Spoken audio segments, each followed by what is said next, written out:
Om Swastiastu, pemirsa Bali TV, Om kembali saya Swastiastu. Winata menjumpai Anda dalam Bisnis Bali News ya kali ini, dan saya akan mewawancarai Pak Nyoman Arte, penggagas dari Pasar Rakyat yang sudah viral sebenarnya kemana-mana, bagaimana beliau ini membantu para petani di masa pandemi, dan juga tidak hanya petani tapi juga masyarakat. Tapi kita ingin tahu lebih jauh tentang konsep Pasar Rakyat ini, dan setelah hampir setahun ini seperti apa pergerakannya, masihkah sesemangat dulu atau justru malah ada perkembangan-perkembangan lain. Kita sapa dulu Pak Nyoman Arte. Om Swastiastu Pak Man. Om Swastiastu. Gimana kabarnya? Sehat gitu? Becek. Becek. Asum kare. Oke, Pak Man, kita bicara tentang Pasar Rakyat ya. Mungkin bisa disampaikan konsep awalnya seperti napi secara singkat, dan sejak 17 April kalau tidak salah ya. April. Nah, sejauh ini seperti apa? Silakan Pak Man. Sebenarnya Niki Pasar Rakyat itu mulai sudah awal April lah ya, tapi mulai bergulir itu sejak 17 April yang kita jadikan nanti sebagai hari jadinya Pasar Rakyat. Awalnya kan Niki, jadi kita lihat dalam COVID ini yang ada prediksi, karena Bali itu kan pariwisatanya kan, pengalaman Bom Bali, pengalaman Gunung Agung, jadi apalagi ini masif dan tidak lokal gitu, itu global sekali. Udah pasti yang prediksi waktu itu akan lama gitu, dan berpengaruh pada ketahanan pangan itu sebenarnya yang ini ya. Nah, jadi ketahanan pangan ini bagaimana kita sekarang menjaga agar makanan itu tetap ada. Waktu itu kan begitu terjadi COVID, pariwisata stuck, dan kebutuhan daripada makanan di sini berkurang sangat jauh, dan petani overproduksi, dan kemudian petani rugi.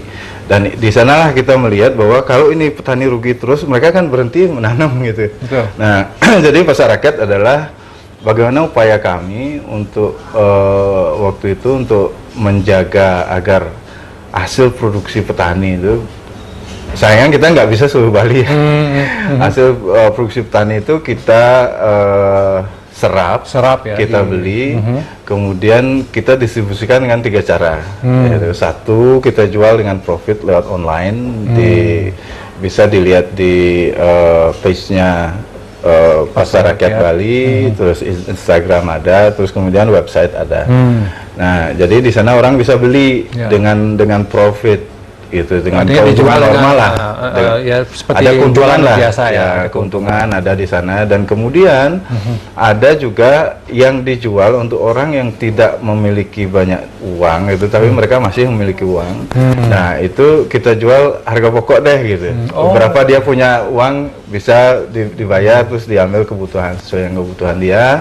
Nah, yang ketiga adalah 100% dari profit yang kita dapat, net profit. Jadi itu tidak memakan modal, jadinya net profit yang dihasilkan kita bagikan kepada masyarakat dalam bentuk nasi bungkus atau sembako atau gini. Nah, karena gerakan ini dilihat positif oleh teman-teman, banyak juga yang donasi gitu, oke, itu kita bantu deh gitu.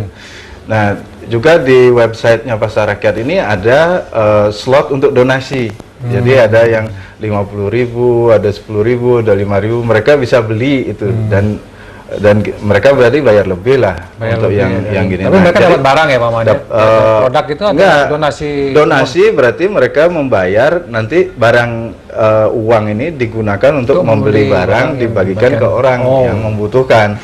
Nah, jadi di sini sebenarnya spirit Pasar Rakyat itu adalah bagaimana membangun kebersamaan di dalam masa-masa sulit ini, sehingga kita bisa membantu saudara kita. Nah, membantu petani tetap berproduksi untuk kita, kemudian membantu masyarakat yang sudah sama sekali tidak bisa membeli makan, sehingga mereka bisa makan, sehingga aset sosial kita, yaitu kondusivitas daripada Bali ini, bisa kita jaga.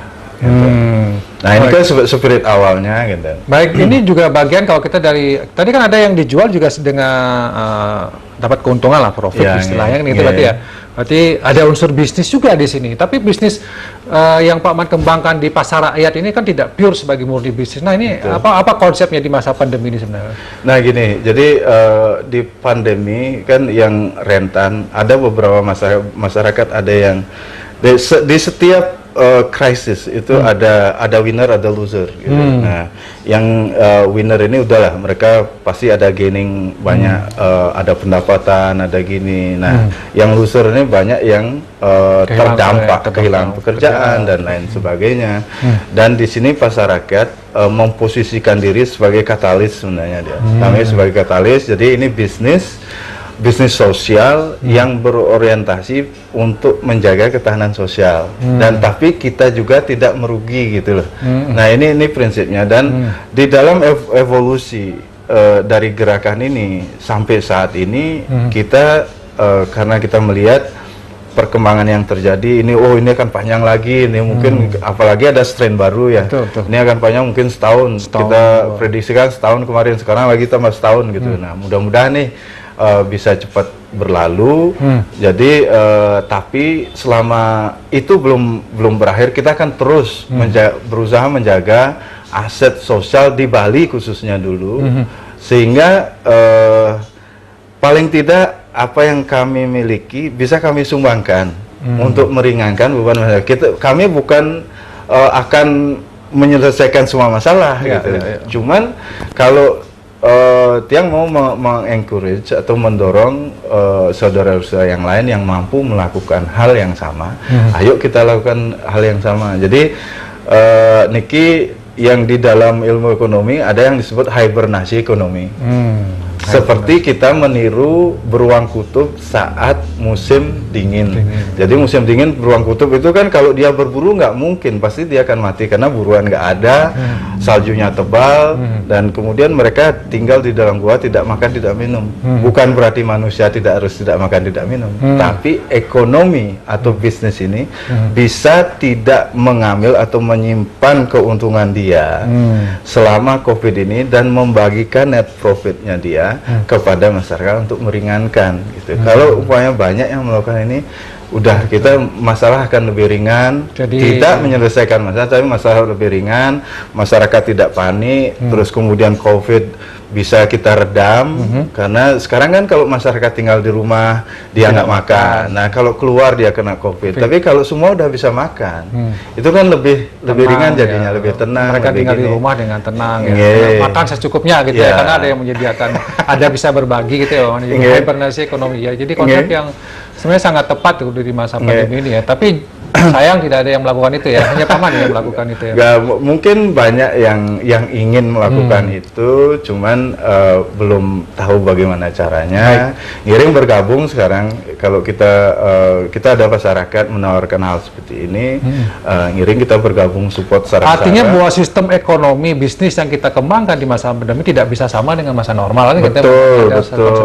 Baik, jadi pasar rakyat ini apakah hanya mengambil saja produk dari petani, atau juga ada proses katakanlah bagaimana memberdayakan, membina, mendidik para petani, Pak? Ya jelas. Jadi pada saat sulit niki semua pada susah sebenarnya. Menggerakkan ekonomi itu sangat susah. Jadi apa yang kita bisa lakukan adalah menurunkan cost sebenarnya. Menurunkan cost dalam artian bukan harus cut ini nggak ada, bukan. Tapi mengelola dengan lebih smart, dengan lebih pintar. Jadi efisiensi, terus kemudian loss tidak ada, berarti makanan rusak karena distribusi nggak ada. Nah, terus kemudian di tingkat petani sekarang banyak terjadi petani berproduksi dengan biaya tinggi, terutama obat-obatan. Nah, itu kami dari Pasar Rakyat saat ini sedang mengupayakan bagaimana membuat pupuk dari limbah pasar itu sendiri, sehingga dikembalikan lagi kepada petani, sehingga petani tidak perlu lagi membeli pupuk, membeli ini, sehingga dia berproduksi jauh lebih ringan dari pada sebelumnya. Jadi mengurangi ongkos produksi. Ya, mengurangi intake di dalam sistem produksi pertanian itu. Nah, itu ya yang kami lakukan, dan kami bina secara detail ini.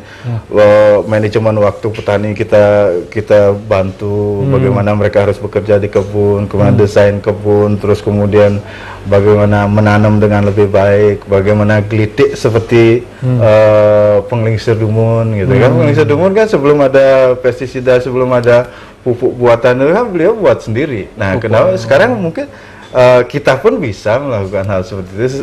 Yang penting kita gelitik ya, dan gelitik dan inovatif, kemudian kreatif untuk tetap berinovasi pada saat sulit nih gitu. Jadi ada bagaimana menggunakan kos produksi, pupuk dibagikan dengan gratis ya Pak? Dibagikan gratis ya. Efisiensi dilakukan di sana, sistemnya supaya petani.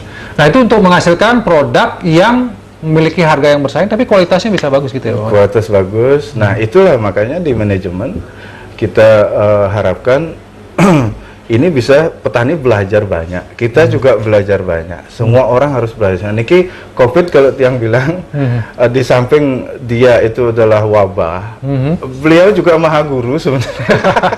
maha guru. Jadi dengan adanya COVID ini kita bisa melihat hal-hal yang tidak bisa kita lihat sebelumnya. Misalnya apa? Seperti sekarang. Nah kalau dengan COVID ini semua stuck ya. Nah kan kita nggak pernah ngebayang ini secara global itu stuck ekonomi dan kita bantuan gini susah kan, semua orang juga kesusahan dan dalam situasi begini bagaimana kita belajar untuk survive secara bersama-sama gitu. Ini jadi kita digugah kembali untuk membuka lontar-lontar catatan-catatan kuno dari leluhur dan niki kalau tiang lihat kunci daripada survival di sini, survival rate itu adalah kebesaran jiwa. Nah, kembali kebesaran jiwa itu muncul dari ajaran-ajaran leluhur sebenarnya, seperti catur yoga marga, terus ini banyak sekali itu. Ya, nah makanya kami di Pasar Rakyat memiliki prinsip dasar sebenarnya, bagaimana kita nggak melakukan dengan serta-merta dan gegabah, tapi kami memiliki prinsip ya, yang kami ambil dari juga catatan-catatan kuno yang ditinggalkan oleh leluhur kita. Nah, seperti mungkin dari catur yoga marga bahwa petani itu harus berpikir dengan cerdas, terus kemudian melakukan dengan ikhlas, kemudian penuh bakti kepada Ibu Pertiwi, kepada gini. Nah, kemudian juga ngeret indriya itu Raja Yoga Marga. Nah, kemudian prinsip dasar yang kami lakukan di sini adalah pertama dia bernurani, kedua cerdas terukur, ketiga ini untuk kebahagiaan semua orang, meringankan beban banyak orang. Nah, yang keempat itu kami di sini fokus melakukan nilai tambah di sektorial. Jadi dari makanan, dari tanah yang kosong bisa tumbuh makanan, kemudian dibagikan. Nah, kalau dibiarkan kosong kan nggak ada gitu. Jadi kita nggak ada main tipu-tipu, main kayak money game itu nggak ada. Jadi kita real di sektor real nilai tambahnya. Yang kelima, kami berusaha membangun nilai-nilai positif di dalam masyarakat. Jadi ini sebenarnya kita ambil dari Astrodasa Parwo yang intinya adalah bukan kita, kemudian inti daripada itu adalah ini Pancapenawa. Ya, jadi inilah sebenarnya banyak sekali yang di-trigger oleh begawan COVID nih. Makanya namanya Maha Guru ya. Maha Guru nih. Jadi, nah kalau kita berpikiran positif terus ngiring sarang-sarang, ini adalah lembaran baru dari peradaban manusia yang mungkin ini adalah sebuah siklus yang kita harus hadapi dengan cerdas kan. Dengan jiwa besar kita belajar masuk ke diri lagi, kita belajar membaca semesta, kita belajar lagi membuka catatan-catatan lama yang kita sudah bilang kuno kemarin. Nah, Pak Man, karena waktu terbatas ya, Pak Man mungkin bisa untuk satu hal mungkin di akhir ini di semacam closing system yang saya minta. Apa harapan Pak Man terhadap pemerintah mungkin ya dalam konteks ini yang membantu petani bisnisnya di pertanian ini, kan Pasar Rakyat sudah mau, apakah ini pemerintah seperti apa selama ini menurut Pak Man, dan mungkin masukan kepada pemerintah harusnya apa yang mesti mereka lakukan? Begini, kita kan sekarang ada resource baik itu dalam bentuk budget, bentuk ini. Nah, mari kita gunakan sebaik-baiknya untuk sebesar-besarnya kepentingan masyarakat untuk bisa menghadapi dan melewati masa sulit ini. Gitu. Nah, seperti kalau umpamanya pemerintah, kita lihat pemerintah yang bagus penanganannya kayak Selandia Baru, kayak Singapura, kayak Swedia, itu sangat-sangat apapun gerakan yang mereka bikin itu sangat-sangat eh, berdasar pada keadaan bagaimana membantu masyarakat dengan cerdas, jelas, efektif, efisien.